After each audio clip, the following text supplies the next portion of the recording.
Hello and welcome to R&R's Ask the Expert. I'm Kayla McGowan, editor-in-chief, and today we're diving into fire and smoke restoration. But I have some pretty cool guests here who are going to help me tackle that because clearly I'm not the expert in this space. So first guest is Josh Arthur. He is the general manager of 1-800 Water Damage in Southeast Michigan, and Jordan Kohn, the owner of 1-800 Water Damage of Peoria and Bloomington. Welcome, gentlemen. Thank you. Thanks for having us, Kayla. Yes, thank you guys for coming on and really tackling this. Obviously, I don't think there's a fire season anymore. Colorado's on fire, Utah's on fire, California. It seems like everywhere has kind of been in a drought essentially, and we're just seeing fires break out left and right. So this is super fitting for topic choice. So Josh, I want to toss this one up to you. How does the restoration process differ between wildfire smoke damage and like a direct fire? The process itself doesn't really differ.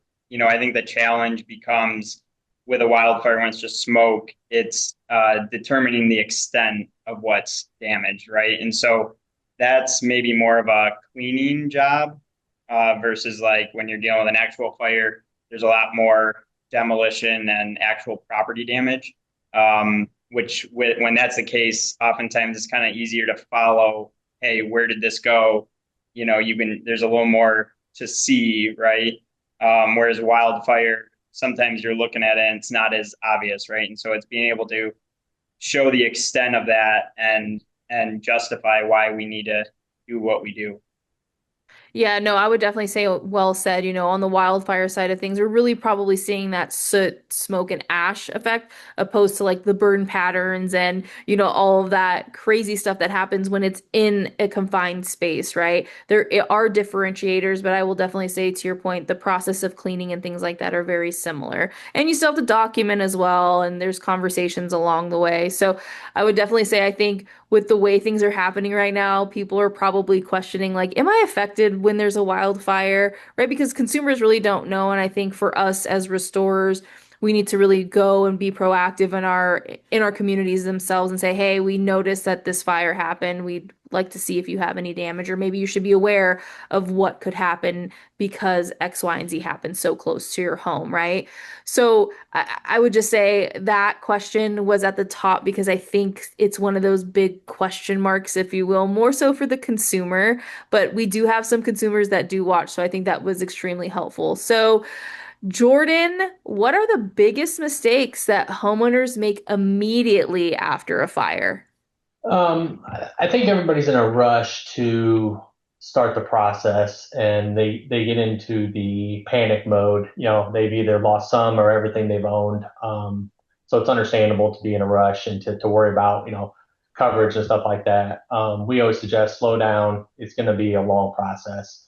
So we're going to want to document everything. We're going to document your losses, report the loss, make sure it's safe to enter the building, work with your local municipalities, fire departments, make sure we're talking with adjusters, getting plenty of documentation.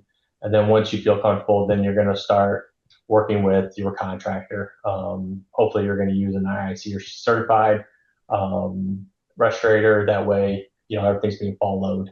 Another thing people do is they kind of start tossing stuff as far as contents and stuff. And you really just want to slow down, let the process, let your experts help you work through the fire, whether it's your contractor or your contents people. Photograph everything, document everything. If it doesn't have a photo of it, it didn't exist type of thing. So I think people are in such a hurry to try to get their lives back to normal that they kind of rush through it and it ends up costing them in the end.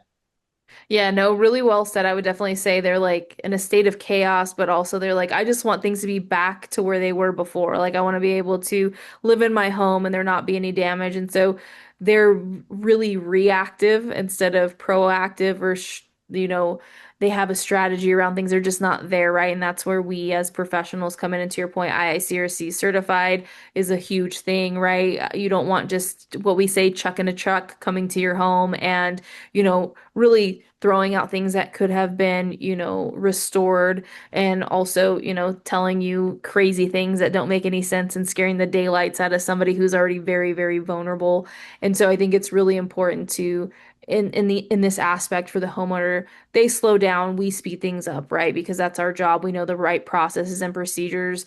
And not to mention, now you have contents like you mentioned involved, and you have, cleaning and restoration and re you have all of these things that have to happen, and the homeowner doesn't know any of that. And so it does make it a little complicated when they're throwing stuff out. Or if they haven't ever documented their home prior to a loss, I think is another one that we see time and time again. I've talked to several industry professionals in the last couple of years, and it's crazy to hear how many people don't actually document their home or even their vehicles or anything before something happens, because now you're relying on memory, and your memory is not reliable in a state of fear, panic, or chaos, right? Josh, you have anything to add there?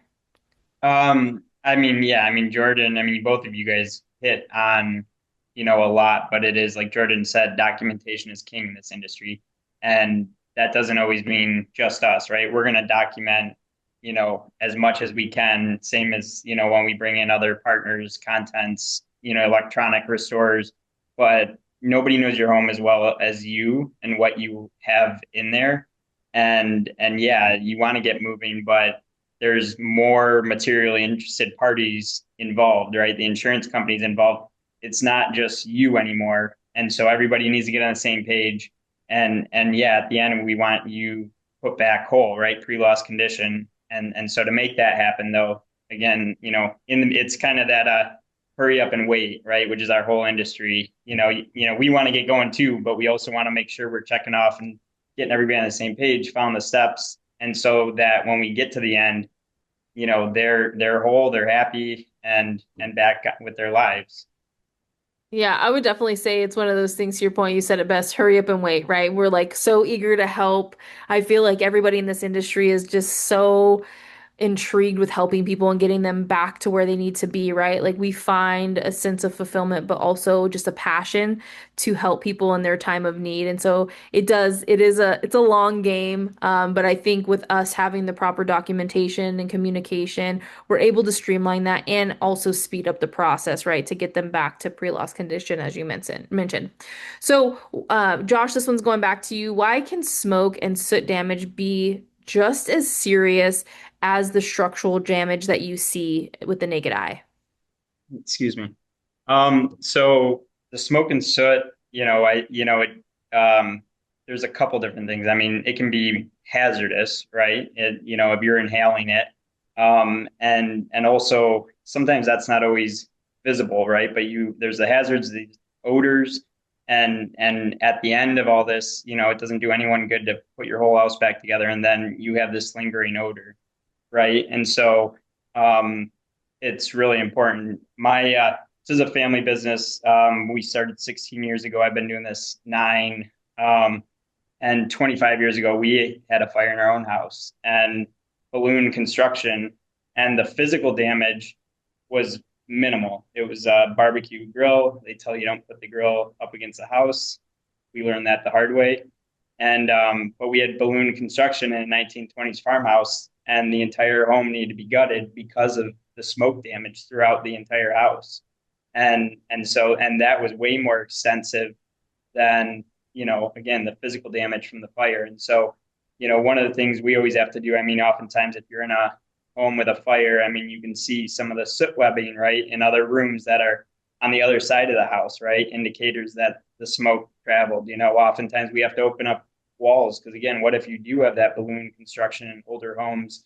Is there, smoke behind and soaked into the insulation and stuff? Again, it's our job to make sure we properly clean and seal it so that you're not having those odors at the end. You know, I don't think the insurance company is gonna pay for it to be done again if it has to be all torn out and done a second time, right? So we want to do it right the first time, but again, it's really important to uh, check all the boxes. Yeah, 100%. Jordan, do you have anything else to add? I think that smoke and soot damage is one of those topics in this industry that are talked about frequently, but I think it's one of those things that homeowners really don't understand. They only seem to see the physical, right? To the stuff that's to the eye, which is unfortunate, but fortunate for us, obviously, we're the experts in that space. What are your thoughts on, the seriousness behind smoke and soot damage? Yeah, Josh hit on it. I mean, there's the wide health effects for different people, the carcinogens, everything else. The houses are built with more petroleum products than ever before. So, depending on what type of fire, if it's a grease, electrical, otherwise, the fires kind of combined after that. Even wildfires can change from a wildfire to a structure fire. So you got all this different stuff. And like Josh said, I mean, you got to make sure that this, the pressure, the vapor pressure after a fire pushes the smoke absolutely anywhere and everywhere it'll go. So void spaces, anything you can't see, there's going to be, if air can get to it, smoke can get to it. So, although maybe on the surface it doesn't look as bad, like Josh said, eventually the smell is going to heat up and explode out, and then you're going to be everything back together, and you have a house that smells like a bonfire. So, it's important to make sure that you find the right contractor that knows the steps and is thorough about it. Yeah, and I would definitely say to your point, you mentioned, grease fires and things like that are totally different wildfires, but also the amount of lithium ion batteries that we have these days, it's just another hidden layer of danger, if you will. And you mentioned if air can get to it, there's more than likely it's through your home. And we're always running fans and things in our homes. I'm in Vegas. The air conditioning is most certainly on right now, with 100-degree weather, right? So if your HVAC system is running, chances are it's all through your home. Now it's actually in your HVAC system too, right? So I think that there's some hidden dangers that, are frequently addressed with us, but it's just one thing that homeowners just really truly have no idea. Again, they're very visual, right? That's why they're the homeowner and we're the professional, but I think it's really important to kind of just shed light on that. So, Jordan, another one for you here. You kind of touched on this grease and kitchen fires, but how should a restoration team really approach electrical fires differently from that of like a grease or a kitchen fire?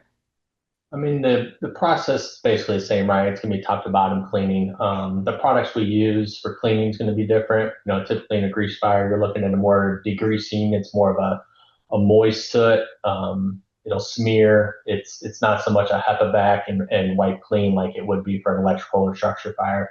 Um, so it's usually a heavier soot, so it settles a little quicker. You're still looking to do your emergency mitigation, wipe down all your metals, stones, stuff like that. But it's going to be a little bit more difficult, a little more labor intensive. So you're going to have a little bit more of a pricier cleanup on that. Some of the stuff can be effective as far as what can be restored and what can't, just because of the type of soot. So it's really important that we do follow the standard and clean things as instructed. The other thing is, as far as electrical and soot, usually it's affected inside the walls. So now we're looking for additional fire damage inside the walls where a grease fire is pretty much external. Obviously you're going to have some hidden damage, but you worry about internal electrical system and what other damage has been, affected or occurred during that fire. So. Yeah, that makes a lot of sense. But I would also say too, it's just one of those things. There's differentiators, right, in all of these types of fires. Like it's crazy to talk about it in length and in depth, but just like any water damage, right? They're not always going to be the same, right? There's categories of water and things like that. And I think this is the same thing for fires too, right? There are different approaches. Granted, the process may be the same, but to your point, a grease fire is going to be a little bit more labor intensive, which means the costs are a little bit higher, right? I mean, talk about using elbow grease, no pun intended there, but Right. it's definitely much needed with a grease fire, right? So, going back to you, Josh, what should homeowners do before cleanup ever begins to help with the claims process? I think one of the probably the biggest thing, and I think Jordan actually touched on it towards the beginning, but is document and as hard as this is, though, don't themselves start trying to do things. It's better to leave it as is, and so the fire department insurance company can come in and assess it how it was. It doesn't do them well to come into something that's already been kind of touch it. It's like a crime scene, right? And where it's all right, nobody touched this because we don't want it to get fouled. And so, I think that's something hard. I think depending on the extent of it, maybe get some of your major documents, right? If it's an entire house, get the basic things like on that end that you need and will be helpful when you're dealing with your insurance company that you might need on you just generally. And so those are the big things. But again, it's kind of waiting until we can kind of step in and get the process going. Yeah, I was definitely going to say to your point, there's just, there's so much that needs to be documented. There's a story that has to be told. Again, we are quote unquote investigating. Essentially, we're trying to put that whole story together and understand what happened and why and what's affected, right? There's just a lot that goes into it. And I think also the safety side of things, we really don't want homeowners exposing themselves to these dangers that, I think Jordan mentioned carcinogens and stuff like that, VOCs, all these things that can really harm a homeowner who has really no idea what they're coming across or touching at that really at that point. They don't even know what has burned, really. And so you never know what you're exposing yourself to. But I think to your point, there's everybody plays a part, I think you said earlier, right, in this whole system. And so we need to allow everybody to do their job efficiently and effectively without really disturbing anything if that's possible. But we know that people are curious, they're in a state of chaos. They're like, what's in here? What did I lose? What can I save? They're in a total state of chaos. And so it does make things a little bit more complicated. It's Jordan, super.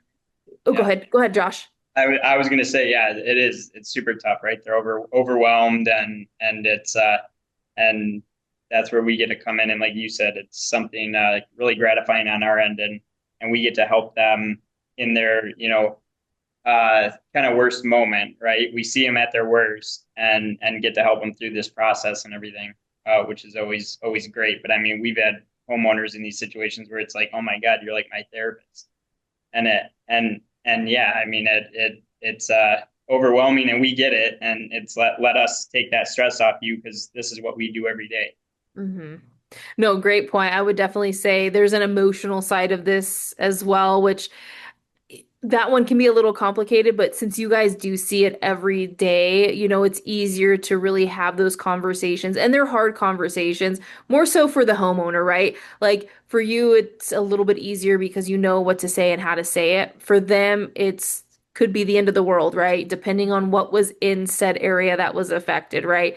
That can make things so complicated, especially if it's like heirlooms and like photos and things that they cannot replace because if it's a physical thing, obviously they can't replace it. But if it's photos and they didn't have them in the cloud or what have you, I mean, those are lost forever. How do you explain that to somebody, right? Yeah. Oh, it's horrible. I mean, our homes are that's our safe space, right? Kind of sanctuary, and yeah, and to your point, all the memories and everything, right? And so it is yeah, it's super emotional, and again, but I think that's why all of us in the restoration industry, right? Why we do it, because we get to help people in that capacity. We get to be kind of on the front lines and making a difference. Yeah, we're definitely like the light at the end of the tunnel for them, which I think is one of those things. It's a really tough job, but it's also very fulfilling and gratifying when you're able to see the smile on their faces after such a dark time for most people. And it's just, again, it's why we do what we do. And I think this next question that I have for Jordan is a good one because I think it just kind of dives into that emotional side of things just a little bit. But I think oftentimes when a fire does take place, people think automatically everything needs to go to the trash, I guess, is kind of where everybody's mind goes. But, what items are often salvageable after a fire that homeowners may assume they've lost forever? Yeah, I think you're right. I think when people walk in, even if it's just soot and no real fire damage, that they think everything's lost and ruined. It smells, stinks, stained. I think textiles, I think, are a big one. The couches, the clothing, everything else, and there's processes out there that can everything can be laundered, washed, ozoned. So we have processes, we have tools, we have techniques that we can get pretty much anything back. I mean, obviously there's limitations to each thing, but I think textiles are a big one. Furniture, I think is another one that people think, automatic, my credenza is covered in soot, it'll never come clean. There's again things we can do to help with that. The soft fabrics, there's obviously, like I said, limitations to what we can do, and we try to set the expectation prior to it. Never promise, try to over deliver type of thing, but it's one of those things that we want to try to focus on things that really mean something to someone first. So we always say, hey, is there anything in the home that you absolutely can't live without or that absolutely means the world to you? Those are the things we're going to get to first because obviously time is important in that. And then, just remind everybody that most everything can be replaced, at least physically. Sometimes the emotional part, it's hard to replace, but, the fact that no one got hurt during the fire or, et cetera, that we can try to calm them down and just keep reminding them that it is just sentimental, like things that, although we may not be able to replace or fix, you're still here and it's important that you guys remember that.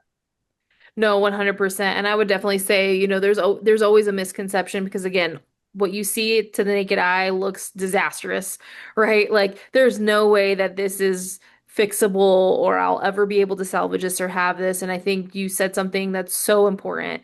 You ask them what they would want to keep or what is like non-negotiable, right? Like they have to have it. And then you can tackle that as it comes if it cannot be salvaged, right? I think a lot of times most people think they have an emotional attachment to something and then they really don't, right? So I think that there's like a whole process that people really learn about themselves in this whole thing. And sometimes it's cheaper to replace than to restore, right? And I think that's another thing, depending on the time and effort that has to go into these items, you could easily get something newer for cheaper. And I think that that's one of those misconceptions in this industry too, right? Like a homeowner is like, oh, I don't want to replace it. It's going to be cheaper for me to fix. And you're like, oh, actually, no, it's not, right? And a lot of people think electronics cannot be salvaged. And I think that there is within means ways to do that, right? There's different ways to tackle the electronics and things like that, opposed to your textiles and hard surfaces. It's just one of those things people don't if they don't know about it, it looks like everything has to go in the garbage, and that's not necessarily the case. There's still a lot of hope in a very dark time for most people. So, Josh, what preventative steps can homeowners take to help reduce their fire risks all year long? I think there's not a one size fits all, but I think it's just, being conscious of, I don't know, outlets. You have, a whole lot of plugs in them, again, that from personal experience, don't put your grill up against the house, or don't leave, candles, lit if you're not home. Or we actually had one where the candle was sitting on a windowsill and just over time the heat, kind of burned through the what am I trying to say? The blind, and the blind fell down and caught on fire. So it's all those little things you don't always think of, right? I keep like I have candles in my house, but I normally keep them like on my coffee table in the middle of the room, not like, now buy anything that's potentially, could happen. But again, there's not a true one size fits all, but it's just being conscious of that. It's, are there wires or things that are, look like they should be replaced, right? And so I don't know. It's a hard question to ask, but just be conscious of the things in your home and maybe don't push off certain things, right? And always Yeah. keep, fire extinguishers around and available because and know where they are, right? Do you know where they are? Do your kids know where they are? Do you have them easily accessible, for God forbid something happens? Yeah, no, that's a great point. I will definitely say, I have n personally not had a home fire, but when I was younger, this is going to sound so crazy, but when I was younger, when you could stay out till dark, right? A friend of mine, we were at their house and there was an old gas can on the side yard, and the boys being boys were lighting matches, shaking Uh, them out and throwing it. Well, that gas can caught fire and caught the outside of the house on fire. We were able to get it out. We called the fire department and things like that. Again, we were young. It was not me throwing the match. I can claim innocence there. But the boys, they were daredevilish right at that time, and it all happened so fast. And thankfully, it was all external damage. But I mean, those little things, right? Like, should you have a gas can on the side of your house? Probably not, right? Should matches be accessible to your kids? Probably not, just like those things. But I think to your point, there's not really just a one answer. Jordan, do you have advice on fire prevention? Yeah, I would say, mechanicals are a big thing. Make sure you're getting your mechanical HVAC systems inspected yearly. Helps with the efficiency, the lifespan of the HVAC system, and catches safety issues. The other thing would be the dryer vents. Get them cleaned. Some may need cleaned more than others depending on they're routed through the house. I would think, yearly, if not inspected yearly. Same thing with your chimney. Make sure your chimney's being cleaned and inspected yearly. And then, when it comes to wildfires, we're central Illinois, so we don't see quite the wildfires that other people do, but making sure brush piles, trees are trimmed, stuff like that to, reduce the fire load in the area as much as you can. And then just follow, use uh, local licensed professionals whenever you're doing, electricity and stuff like that. That way, you're not going to start a fire just try to save a buck in the long run. It's going to cost you. Yeah, no, 100%. I would definitely say the brush around your home could mean the difference between you having a home and not having one. If there were a wildfire, electrical I know is a big one here in Vegas. Around 4th of July, we always have obviously fires because of fireworks, but it's honestly because there's brush and stuff around their home that they have not cleaned up. And so I think it's just one of those things. Like if you see something and you're like, oh, maybe I should take care of that, chances are you should do it now, not Put it when off. it's too late, right? And to your point, I think dryer vents are a really big one because I don't really think people realize how fast that lint can catch on fire. I mean, people use that lint when they go camping to start a fire, right? Because of how flammable it really is. And so those are the little things that I think add up. And that's why you need to have that regular maintenance, even the candles not on the windowsill in the middle of the room. I think we've all probably left a candle lit at one point in our life, and it's like, holy smokes, you shouldn't have done that. Um, and so it's just those little things like you think it won't happen to you, but then it can happen to you. So, gentlemen, thank you so much for sharing some insights on this. It's very timely. I will definitely say we are seeing an abundance of fires right now because of the dry weather that we've had. But I also think too, it's one of those things that a fire can happen anytime at any place. And so if we're able to just shed light on it, we've done our job. So thank you both so much. And for all of you watching, we will see you on the next episode of Ask the Expert. Take care.